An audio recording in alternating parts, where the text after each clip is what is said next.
Here we have the outside of the Elddis Majestic 105. As we move along, we will firstly come to the battery locker.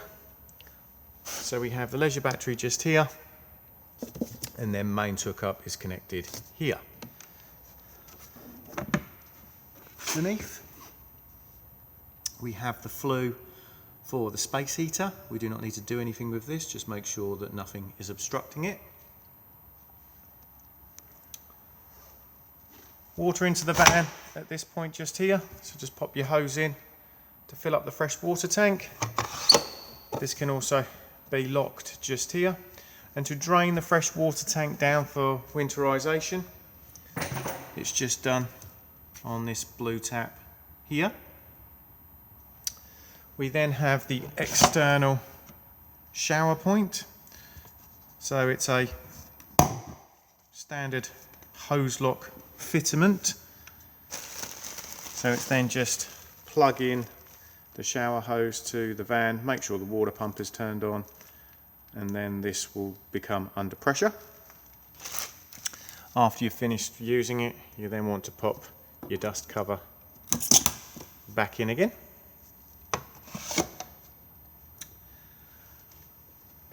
Next we have the vents for the fridge. As this is a fully winterized motorhome, it comes with winter covers. So these need to be on if you are using the motorhome in extremely cold climate. They fit on like this. And then to lock them into place, use a flat-headed screwdriver or the ignition key, and it will then lock them on, and then the fridge will just vent at this lower point just here, thus holding some of the heat in.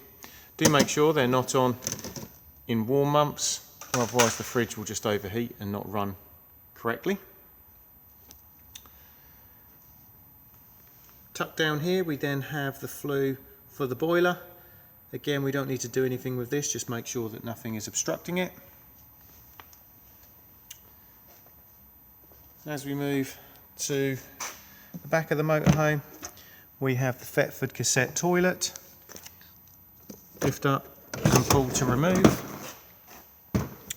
Before use, remove the cap and add your toilet chemical. Also empties from here. Just remember that when you are pouring it away, you hold the button in just here to release the vacuum inside. It's also advisable to keep this bit here lubricated. Thetford do their own seal lubricant, but any silicone based lubricant will be fine. And it's also very easy to give it a good clean out just by turning this part here. All of these cassettes now are on wheels with the extendable handle.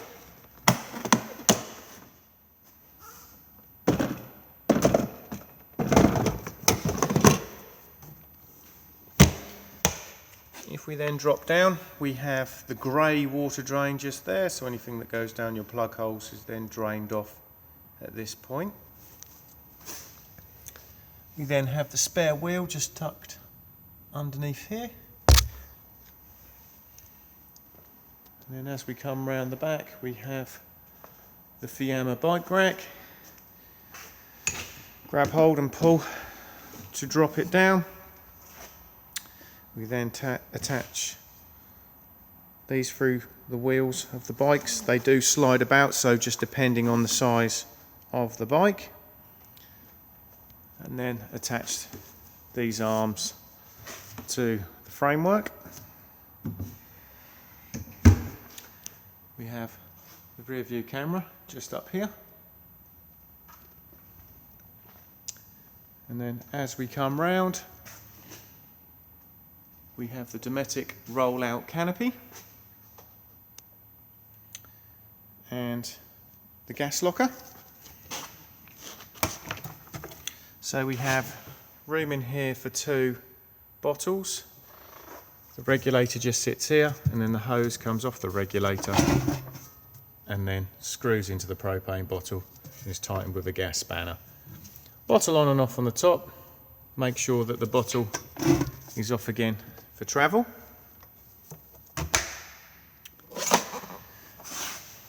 Barbecue point just here. To attach to the cable tie is the barbecue adapter itself. So attach the hose of the barbecue to this rib section here with a Jubilee clip, and then this end here plugs into the hole where my finger is. It will then lock in place and allow you to turn the gas on. To remove, just push the collar towards the van and it will then pop out.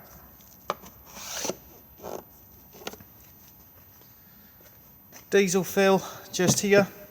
So we have the diesel cap unlocked on the ignition key and the AdBlue top up just here. Tyre pressures on the door pillar, and the jack and wheelbase kit sits all underneath the passenger seat. The vehicle battery is located in the floor just here, and bonnet release is just here.